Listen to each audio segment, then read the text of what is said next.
வணக்கம். தினமலர்.com மாலை 4 மணி செய்திகள். முக்கிய நிகழ்வுகள்.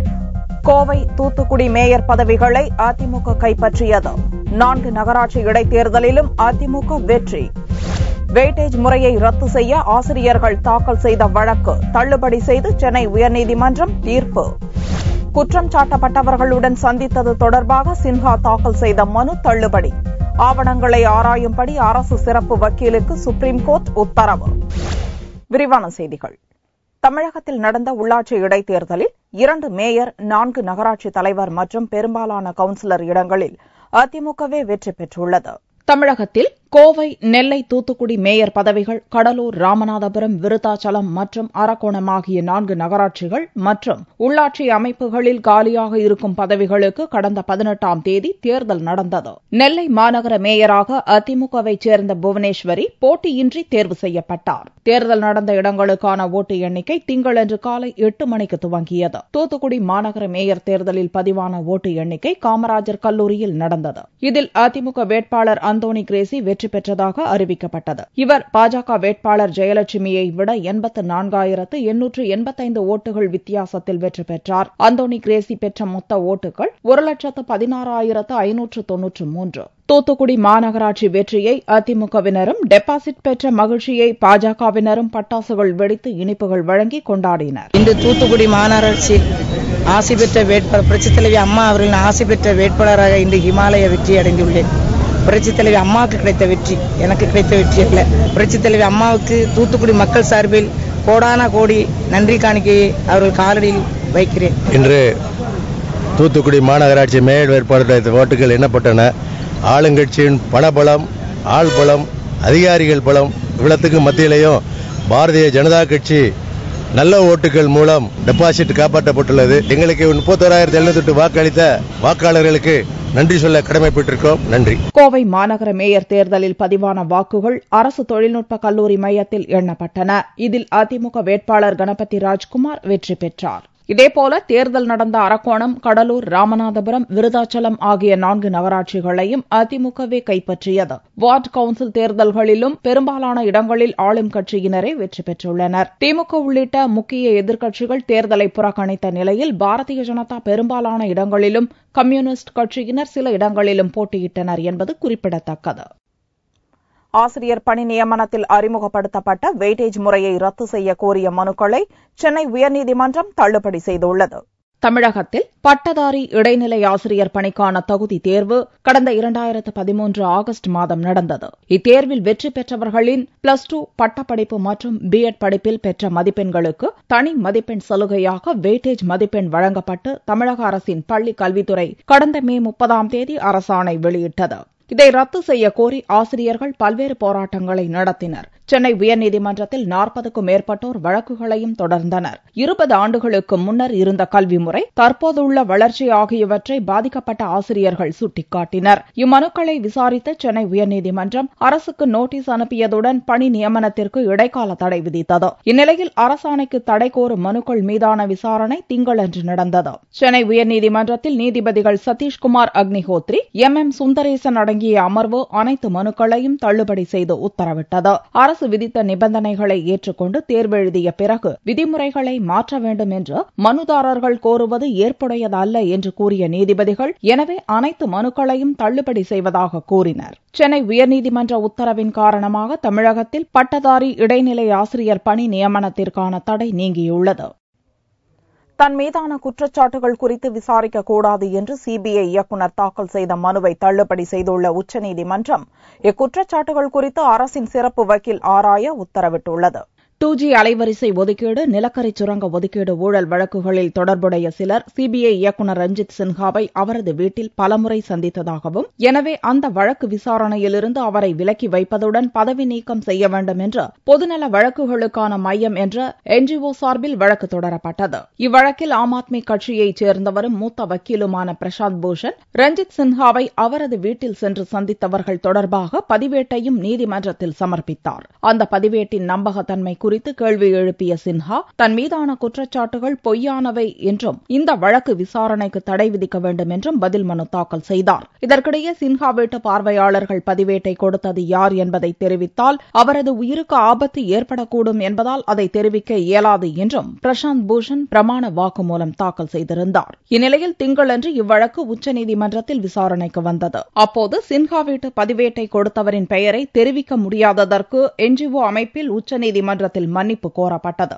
இதைத் தொடர்ந்து நீதிபதிகள் தங்களது உத்தரவை திரும்பப் பெற்றனர். இதையடுத்து சின்ஹாவின் மனுவை தள்ளுபடி செய்து உத்தரவிட்ட நீதிபதிகள் அவர் மீதான குற்றச்சாட்டுகள் குறித்து ஆராயும்படி அரசின் சிறப்பு வக்கீலுக்கு உத்தரவிட்டனர். இதற்காக சிபிஐக்கு எதிராக தாக்கல் செய்யப்பட்ட டைரி, பார்வையாளர் பதிவேடு உள்ளிட்ட ஆவணங்களை சிறப்பு வக்கீலிடம் ஒப்படைக்கவும் உத்தரவிடப்பட்டுள்ளது. இதனால் சிபிஐ இயக்குநர் ரஞ்சித் சின்ஹாவுக்கு நெருக்கடி அதிகரித்துள்ளது. மங்கள்யான் விண்கலம் செவ்வாய் கிரகத்தின் ஈர்ப்பு பகுதிக்குள் நுழைந்துள்ளதாக இஸ்ரோ ஆராய்ச்சி மையம் தெரிவித்துள்ளது. செவ்வாய் கிரகத்தை ஆராய்வதற்காக கடந்த ஆண்டு நவம்பர் மாதம் மங்கள்யான் விண்கலத்தை ஸ்ரீஹரிகோட்டாவிலிருந்து இந்திய விண்வெளி ஆய்வு மையம் விண்ணில் ஏவியது. சுமார் ஓராண்டு பயணத்தை தொடர்ந்து செவ்வாய் கிரகத்தை மங்கள்யான் நெருங்கியது. அதிவேகத்தில் பயணித்து வரும் மங்கள்யான் விண்கலத்தை செவ்வாய் கிரகத்தின் ஈர்ப்புக்குள்ளும் அதன் சுற்றுவட்ட பாதையில் நிறுத்துவதற்கான நடவடிக்கைகளையும் இஸ்ரோ மையம் மேற்கொண்டுள்ளது. மங்கள்யான் வேகத்தை குறைக்கும் வகையில் அதில் உள்ள லேம் என்ற இயந்திரம் இயக்கப்படுகிறது. 24ஆம் தேதி புதன்கிழமையன்று காலை 7:17 மணிக்கு இக்கருவி இயக்கப்பட உள்ளது. இதற்கான கட்டளைகள் ஏற்கனவே பிறப்பிக்கப்பட்டு தயார் நிலையில் உள்ளது. இந்நிலையில் திட்டமிட்டபடி மங்கள்யான் விண்கலம் செவ்வாய் கிரகத்தின் ஈர்ப்பு பகுதிக்குள் வந்துள்ளதாக இஸ்ரோவின் முகநூல் பக்கத்தில் தெரிவிக்கப்பட்டுள்ளது. திட்டமிட்டபடி மங்கள்யானை செவ்வாயின் சுற்றுவட்ட பாதையில் நிலைநிறுத்தும் பணிகளை விஞ்ஞானிகள் மேற்கொண்டுள்ளனர். மங்கள்யான் விண்கலம் செவ்வாய் கிரகத்தின் மேற்பரப்பு பகுதிகளை படமெடுத்து அனுப்புவதோடு அங்குள்ள மீத்தேன் மற்றும் கனிம வளங்கள் குறித்தும் ஆராய உள்ளது. லட்சத்தீவு பகுதிகளில் ஏற்பட்டுள்ள மேலடுக்கு சுழற்சி காரணமாக அடுத்த 24 மணி நேரத்தில் வட தென் மாவட்டங்களில் இடியுடன் கூடிய மழை பெய்யக்கூடும் என வானிலை மையம் தெரிவித்துள்ளது. தமிழகம் மற்றும் புதுச்சேரியில் கடந்த 24 மணி நேரத்தில் ஒரு சில இடங்களில் மழை பெய்துள்ளது. இந்நிலையில் திங்களன்று செய்தியாளர்களை சந்தித்த சென்னை வானிலை மைய இயக்குநர் ரமணன் வெப்பச்சலனத்தினால் இந்த மழை பெய்துள்ளதாக கூறினார். ஒரு புதிய மேலடுக்கு சுழற்சியானது லட்சத்தீவு கடல் பகுதியில் உருவாகியுள்ளது. இதன் காரணமாக அடுத்த 24 மணி நேரத்திலே வட மாவட்டங்களில் அனைத்து இடங்களிலும், தென் மாவட்டங்களில் ஒரு சில இடங்களிலும் இடியுடன் கூடிய மழை எதிர்பார்க்கலாம். வட மாவட்டங்களில், குறிப்பாக வட உள் மாவட்டங்களில் ஓரிரு இடங்களில் கனமழையும் இருக்கக்கூடும். கடந்த 24 மணி நேரத்தில் அதிகபட்சமாக 12 சென்டிமீட்டர் மழை கள்ளக்குறிச்சியில் பதிவாகியுள்ளது. சென்னையில் உள்ள 4 அரசு பொது மருத்துவமனைகளில் மலிவு விலை உணவகத்தை முதல்வர் ஜெயலலிதா துவக்கி வைத்துள்ளார். சென்னை மாநகராட்சி சார்பில் வார்டுக்கு 1 வீதம் 200 இடங்களில் அரசு சார்பில் மலிவு விலை உணவகங்கள் திறக்கப்பட்டன. இட்லி ₹1, பலவகை சாதங்கள் ₹5, இரவில் சப்பாத்தி ₹3 என்று மலிவு விலையில் உணவுகள் வழங்கப்பட்டது பொதுமக்களிடையே வரவேற்பை பெற்றது. இதைத் தொடர்ந்து தமிழகம் முழுவதும் இத்திட்டம் விரிவுபடுத்தப்பட்டது. இந்நிலையில் சென்னை அரசு கஸ்தூரிபாய் காந்தி தாய்சேய் நல மகப்பேறு மருத்துவமனையில் திங்களன்று நண்பகல் 12:15 மணிக்கு முதல்வர் ஜெயலலிதா மலிவு விலை உணவகத்தை துவக்கி வைத்தார். அங்கிருந்தவர்களுக்கு உணவுகளை பரிமாறியதோடு அவற்றை ருசித்தும் பார்த்தார்.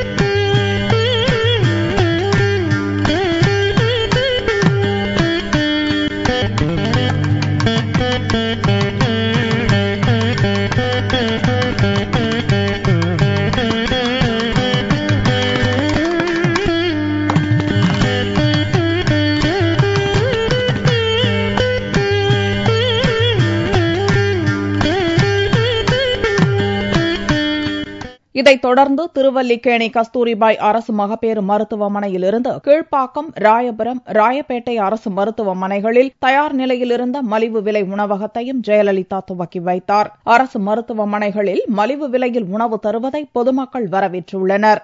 அம்மா உணவகம் திறந்தது எங்களுக்கு ரொம்ப பயனுள்ளதாக இருந்துக்குது. வெளியே வாங்கி சாப்பிட எங்களால முடியாது. அதனால இந்த ₹1 இட்லி ₹5 சாப்பாடு எங்களுக்கு ரொம்ப வரவேற்கத்தக்கதா இருக்கு. இது மாதிரி இங்க நல்ல சுகாதாரத்தோட எங்களுக்கு போடணும்னு நாங்கள் ஆசைப்படுறோம். சென்னை திருவல்லிக்கேணி கஸ்தூரிபாய் காந்தி அரசு மகப்பேறு மருத்துவமனையில் ஒரே நேரத்தில் 200 பேர் சாப்பிட வசதி செய்யப்பட்டுள்ளது. குடிநீர் சுத்திகரிப்பு இயந்திரம் மூலம் தினமும் 250 லிட்டர் குடிநீர் பெறவும் ஏற்பாடுகள் செய்யப்பட்டுள்ளன. சென்னை தலைமைச் செயலக பிரதான கட்டடத்தில் ஊழியர்கள் பணிக்கு வராத நிலையில் திடீர் தீ விபத்து ஏற்பட்டது. சென்னையில் சென்ட் ஜார்ஜ் புனிதக்கோட்டை வளாகத்தில் தமிழக அரசின் தலைமைச் செயலகம் இயங்கி வருகிறது. நாமக்கல் கவிஞர் மாளிகையின் 10 மாடி கட்டடத்திற்கு அருகில் பிரதான கட்டடம் அமைந்துள்ளது. சட்டசபை கூடுமிடம் மற்றும் அமைச்சர்கள், சட்டசபை துறை வாரியான அதிகாரிகளின் அலுவலகங்களும் இங்கு அமைந்துள்ளன. முதல்வர், சபாநாயகர், துணை சபாநாயகர் உள்ளிட்டோரின் அலுவலகம் இங்குதான் இயங்கி வருகிறது. சட்டசபை வளாகத்திற்கான இந்த பிரதான கட்டடத்தில் திங்களன்று காலை திடீர் தீ விபத்து ஏற்பட்டது. காலை 8:45 மணியளவில் ஏற்பட்ட தீ விபத்தின் போது பணியாளர்கள் யாரும் வராததால் உயிர்ச்சேதம் ஏதுமில்லை. செய்தி மற்றும் ஒளிபரப்புத்துறையின் முதல் மாடியில் பணியாளர் நிர்வாக சீர்திருத்த துறையின் அலுவலகம் அமைந்திருந்த பகுதியில் ஏற்பட்ட தீ விபத்தில் ஆவணங்கள் கருகி சாம்பலாயின. 7 தீயணைப்பு வண்டிகளில் வந்த தீயணைப்பு படை வீரர்கள் 1 மணி நேரத்திற்கும் மேலாக போராடி தீயை அணைத்தனர். இதனால் அப்பகுதிகளில் அரசு ஊழியர்கள் 2 மணி நேரத்திற்கு பின்னரே அனுமதிக்கப்பட்டனர். சேதம் குறித்து எவ்வித தகவலும் வெளிவராத நிலையில் தலைமைச் செயலக பிரதான பகுதியின் தொலைத்தொடர்பு வசதிகள் பிற்பகல் வரை முடங்கி போயின. வேலூரில் நடக்கும் மணல் கொள்ளையை கண்டித்து பாலாற்றில் இறங்கி பொதுமக்கள் போராட்டம் நடத்தினர். வேலூர் மாவட்டம் தோட்டாளம் கிராமத்தில் ஓடும் பாலாற்றின் அரசின் விதிமுறைகளை மீறி மணல் அள்ளும் சம்பவம் அதிகரித்து வருகிறது. இதை தடுக்க பொதுமக்கள் பல்வேறு போராட்டங்களை நடத்தியும் அதிகாரிகள் இதுவரை எவ்வித நடவடிக்கையும் எடுக்கவில்லை. ஆனால் ஆற்றில் அளவுக்கு அதிகமாக மணல் அள்ளப்படும் சம்பவம் தொடர்ந்து நீடித்து வந்தது. இதனால் ஆத்திரமடைந்த பொதுமக்கள் திங்கட்கிழமையன்று மணல் அள்ளிய டிராக்டர்களை முற்றுகையிட்டு விரட்டியடித்தனர். பின்னர் ஆற்றுக்குள் இறங்கிய பொதுமக்கள் மற்றும் சமூக ஆர்வலர்கள் மணல் குவாரிகளை ரத்து செய்ய வலியுறுத்தி கோஷங்கள் எழுப்பினர். கலெக்டர் அவர்கள் ஒரு உத்தரவு போட்டிருக்கிறார். இங்க 1 மீட்டர் அளவிற்கு மண் எடுக்கலாம்னு சொல்லிட்டு, இது கவர்மெண்ட் குவாரியை அமைக்க முடியாத இடத்துல 1 மீட்டர் அளவுக்கு கொடுக்கப்பட்டது என்பது கலெக்டர் செஞ்சது மிக மிக மோசடித்தனமானது. அரசுக்கு தவறான தகவலை தந்து கையூட்டு பெற்றுக்கொண்டு செஞ்சிருக்காரு அப்படிங்கிறது தான் நாங்கள் நம்புறோம். இங்கு 1 மீட்டர் அளவிற்கு எடுப்பதற்கு பதிலாக இங்கு பார்க்கலாம், நாங்கள் ஆழத்தில் நின்று கொண்டிருக்கிறோம். கிட்டத்தட்ட 15 மீட்டர் எடுக்கப்பட்டிருக்கிறது. ஒரே நேரத்தில் 10 கிராமங்களைச் சேர்ந்த பொதுமக்கள் போராட்டத்தில் கலந்து கொண்டதால் அங்கு பரபரப்பு நிலவியது. தருமபுரி அருகே மினி லாரி மீது கார் மோதி விபத்துக்குள்ளானதில் ஒரே குடும்பத்தைச் சேர்ந்த 2 பெண்கள் உட்பட 5 பேர் பரிதாபமாக உயிரிழந்தனர். கிருஷ்ணகிரி மாவட்டம் மாதேப்பள்ளியைச் சேர்ந்தவர் விஜயகுமார். இவர் தனது மனைவி, 2 குழந்தைகள் மற்றும் மாமியாருடன் தருமபுரியில் உள்ள சகோதரர் வீட்டிற்கு காரில் சென்றார். கார் குண்டலப்பட்டி அருகே வந்தபோது கட்டுப்பாட்டை இழந்து சாலை நடுவில் இருந்த மீடியன் மீது இடித்தது. அந்த வேகத்தில் கார் உயர பறந்து எதிரே வந்த மினி லாரி மீது மோதி விபத்துக்குள்ளானது. இந்த விபத்தில் விஜயகுமார், அவருடைய மனைவி நித்யா, மாமியார் சௌதம்மாள் ஆகியோர் சம்பவ இடத்திலேயே பரிதாபமாக உயிரிழந்தனர். படுகாயமடைந்த நிலையில் குழந்தைகள் விஷால் மற்றும் கிரிஜா இருவரும் மீட்கப்பட்டு சிகிச்சைக்காக மருத்துவமனைக்கு கொண்டு செல்லப்பட்டனர். ஆனால் இருவரும் சிகிச்சை பலனின்றி உயிரிழந்தனர். ஒரே குடும்பத்தைச் சேர்ந்த 5 பேர் பலியான சம்பவம் குறித்து மதிக்கோன்பாளையம் போலீசார் வழக்கு பதிவு செய்து விசாரணை நடத்தி வருகின்றனர். தங்கத்தின் விலை தொடர்ந்து வீழ்ச்சியடைந்து வருகிறது. சமீப காலமாக பங்குச்சந்தையில் முதலீடு அதிகரித்துள்ளதால் கடந்த 15 மாதங்களுக்கு பின்னர் தங்கம் சவரன் மீண்டும் 20,000 ரூபாய்க்கு கீழ் வந்தது. திங்கட்கிழமையன்று ஒரு சவரனுக்கு 96 ரூபாய் குறைந்து ஒரு சவரன் தங்கம் 19,992 ரூபாய்க்கு விற்பனையானது. 1 கிராம் ஆபரண தங்கம் 2,499 ரூபாயாக இருந்தது. தங்கத்தை போன்று வெள்ளியின் விலையும் கணிசமாக குறைந்திருந்தது. கிராமுக்கு 70 காசுகள் குறைந்து 1 கிராம் 41 ரூபாய் 40 காசுகளுக்கு விற்பனையானது. பார் வெள்ளியின் விலை 38,650 ரூபாயாக இருந்தது.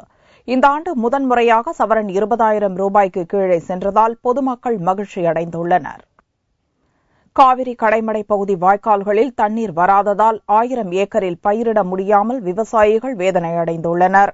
நாகை மாவட்டம் சீர்காழியை அடுத்த காவிரி கடைமடை பகுதியான திருவெண்காடு, சின்ன பெருந்தோட்டம், தென்பாதி, வடபாதி உள்ளிட்ட 10க்கும் மேற்பட்ட கிராமங்களில் 1000 ஏக்கர் விளைநிலங்கள் உள்ளன. இந்நிலங்கள் நெய்தவாசல் வாய்க்கால், ஆண்டி வாய்க்கால், கூழை வாய்க்கால்களின் மூலம் பாசன வசதி பெறுகின்றன. சம்பா சாகுபடிக்கு கடந்த ஆகஸ்ட் மாதம் 10ஆம் தேதி மேட்டூர் அணையிலிருந்து தண்ணீர் திறந்து விடப்பட்டது. அந்த தண்ணீர் உரிய நேரத்தில் வந்துவிடும் என்ற நம்பிக்கையில் திருவெண்காடு பகுதி விவசாயிகள் பயிர் செய்வதற்கு ஏதுவாக தங்களது நிலத்தை உழுது தயார் செய்தனர். ஆனால் அணை திறக்கப்பட்டு 40 நாட்களை கடந்த நிலையில் இன்னும் தண்ணீர் வந்த பாடில்லை. இதனால் சம்பா சாகுபடி செய்ய முடியாமல் விவசாயிகள் மிகுந்த வேதனை அடைந்துள்ளனர். தண்ணீர் வராததால் விவசாய நிலங்கள் அனைத்தும் தரிசாக கிடக்கின்றன. மேலும் இக்கிராமங்களில் உள்ள குளம், குட்டை, வாய்க்கால்கள் வறண்டு கிடப்பதால் கால்நடைகளுக்கு குடிக்க கூட தண்ணீர் இல்லை. பொதுப்பணித்துறையினரின் அலட்சியத்தால் இப்பகுதிக்கு தண்ணீர் விடப்படவில்லை என விவசாயிகளிடையே குற்றச்சாட்டு எழுந்துள்ளது. எங்கள் திருவெண்காடு கிராமத்தில் ஆண்டி வாய்க்காலில சுத்தமாக இதுவரைக்கும் தண்ணி வரல. விவசாயிகள் அனைவரும் அவதிப்பட்டுக் கொண்டிருக்கிறார்கள். திருக்காட்டுப்பள்ளி, திருவெண்காடு, சின்ன பெருந்தோட்டம், தென்பாதி, வடபாதி, தென்பகுதி சுற்றுப்பட்ட கிராமத்தில் ஏறதாழ 700-800 ஏக்கர் நிலம் பாழடைந்து விட்டது. இதுவரையில் விதை விடவில்லைங்க. குளத்தில் குடிக்க கூட, மாட்டுக்கு குடிக்க கூட தண்ணீர் கிடையாது. ஆடு மாடு குடிக்க கூட தண்ணீர் கிடையாது. மிக அவதி நிலை இருக்குங்க. இதை பத்தி பொதுப்பணித்துறை கேட்டால் வாய்க்கால் வெட்டி விட்டோம், தண்ணீர் வரும்னு சொல்கிறார்கள். இதுவரை தண்ணீர் வரலைங்க. வெட்டப்பட்ட வாய்க்கால் தண்ணீர் வரலைங்க. உடனடியாக தண்ணீர் திறந்துவிட்டு தங்களின் வாழ்வாதாரத்தை பாதுகாக்க வேண்டும் என்ற விவசாயிகளின் எதிர்பார்ப்பை நிறைவேற்றுமா தமிழக அரசு? மீண்டும் செய்திகள் இந்திய நேரப்படி இரவு 8 மணிக்கு. வணக்கம்.